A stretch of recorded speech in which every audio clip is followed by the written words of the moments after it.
Welcome all my Patreon subscribers, fellow Bereans, and like-minded YouTubers. This is my September post for my Patreon channel. Every month I post a full-length on-camera video for my Patreon subscribers.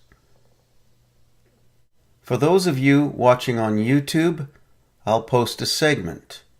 I can't post the whole message because I've made promises to my Patreon subscribers, and if I posted the whole message, I would be in violation of those commitments.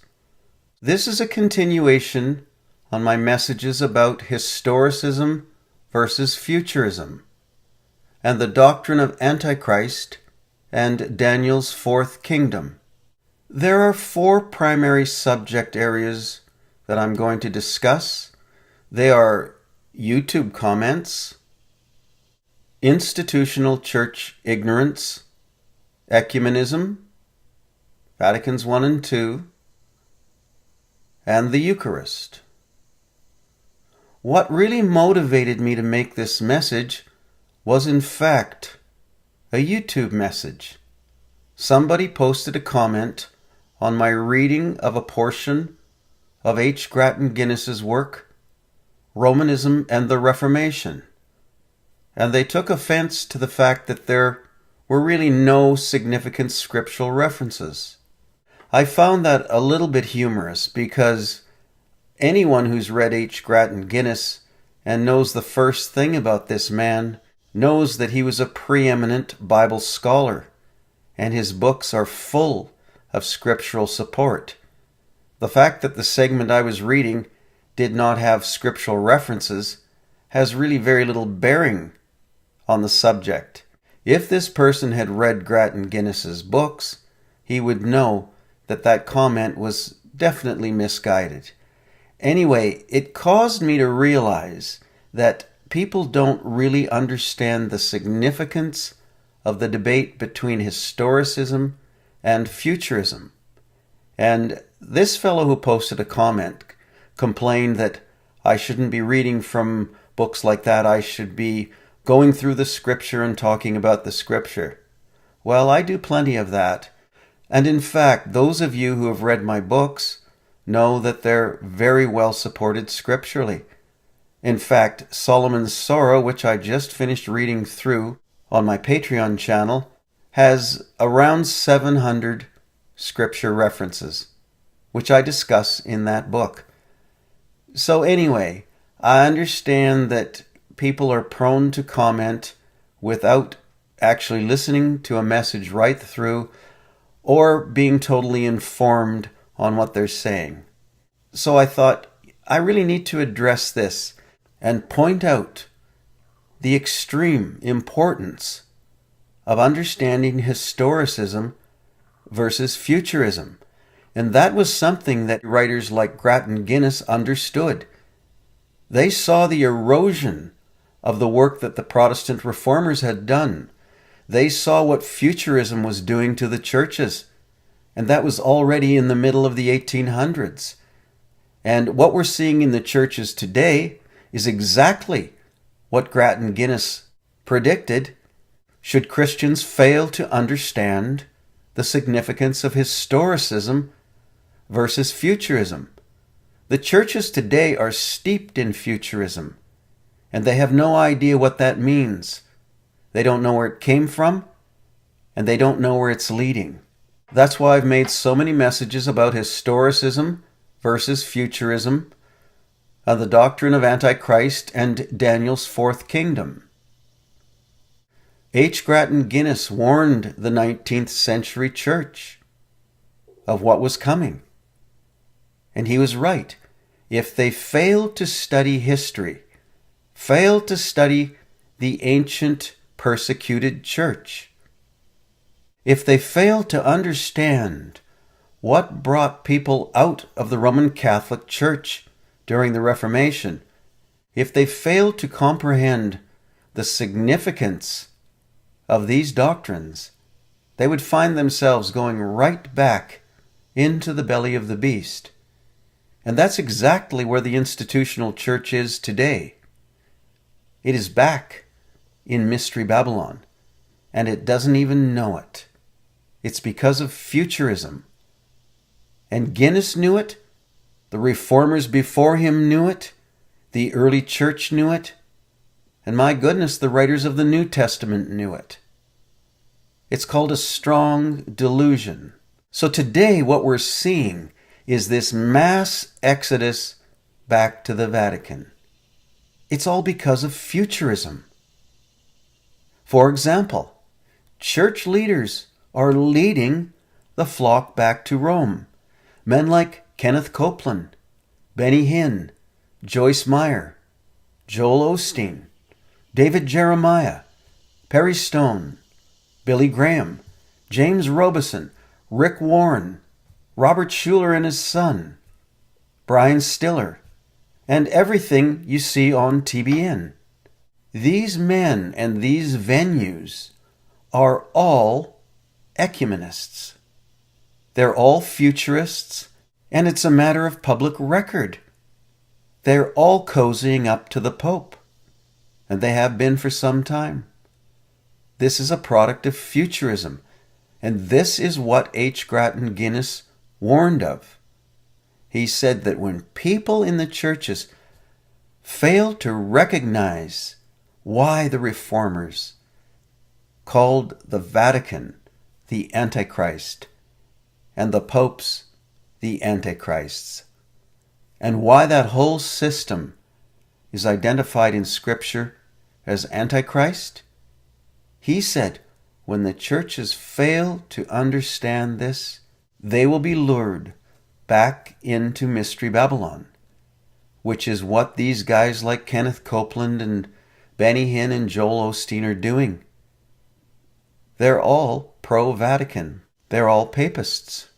This is perhaps the most important topic in the churches today. Discussing Nephilim and blood moons and pin the tail on Antichrist and New World Orders and all these things are fine. I'll tell you right now, nobody ever went to hell for getting their Nephilim doctrine wrong, or being confused about whether the earth is flat or round. Nobody goes to hell for that. But the Scripture is very clear. If you mistake Antichrist for Christ, you will go to hell. We're going to get to the Scripture references for that shortly. But that's why I discuss this topic. This topic bears directly on your eternal destiny. Where you will spend eternity has everything to do with who do you say is Antichrist. Remember when Jesus said to Peter, "Who do men say I am?" And Peter answered, "A prophet, Elijah, this, that, and the other." And then Jesus said, "Who do you say I am?" And he said, "You're the Christ. You're the Messiah." And Jesus said, "No man revealed that to you, but the Father in heaven." And so the question remains, who do you say is Christ? And the strong delusion Paul talks about in 2 Thessalonians is that very question. Will you say Antichrist is Christ? Or will you know the difference? And that's why this video is important. And that's why this subject is important. And that's why I don't get sidetracked into pointless debates about who are the two witnesses in Revelation. Are they Elijah and Enoch? Are they Moses and Elijah? I don't worry about things like that because we can't know. Scripture's not plain. I don't concern myself with Nephilim doctrine because nobody goes to hell for getting those things wrong. This doctrine on historicism and futurism, if you get this wrong, it can have eternal consequences. Because if you think Antichrist is Christ, you will spend eternity in hell. And that is the whole object of the devil, is to make you think that.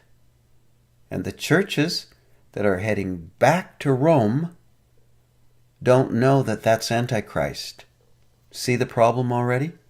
They're gravitating back to Antichrist, the beast, which the reformers died to liberate the world from.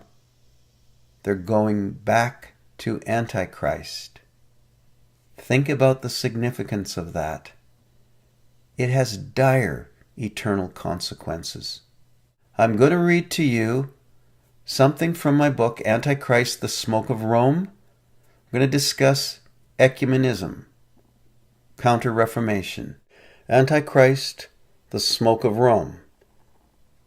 And here is page 159, and you can see Ecumenism 1. There's two parts to this chapter. There's Ecumenism 1 and Ecumenism 2. I'm going to be talking to you about Ecumenism 1. I've turned to page 168 and 169. These are lists of leaders of leading Protestant denominations in America that went to pay homage to Pope Benedict back some years ago when he was in New York.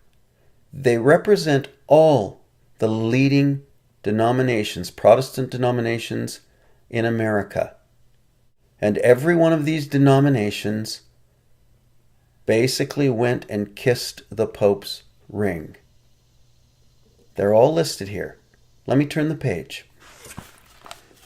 Here I've made a partial list of Christians, so-called Christians, making pilgrimages to the Vatican.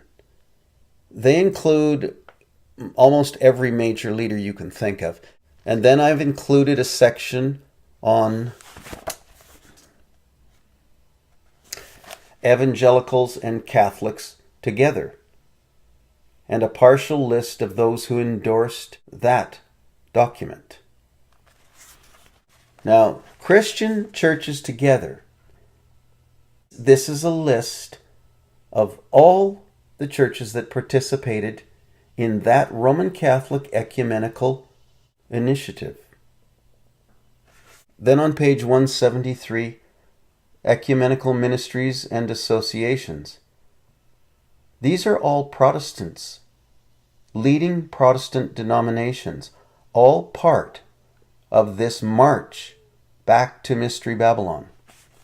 And then on this page, I reference the World Council of Churches. 345 churches, when this book was written, were part of the World Council of Churches. The World Council of Churches is guided behind the scenes by the Vatican. Now, I didn't list all 345 churches. You can look that up yourself. There's probably more now. This is the tip of the iceberg. All right, this is the seriousness of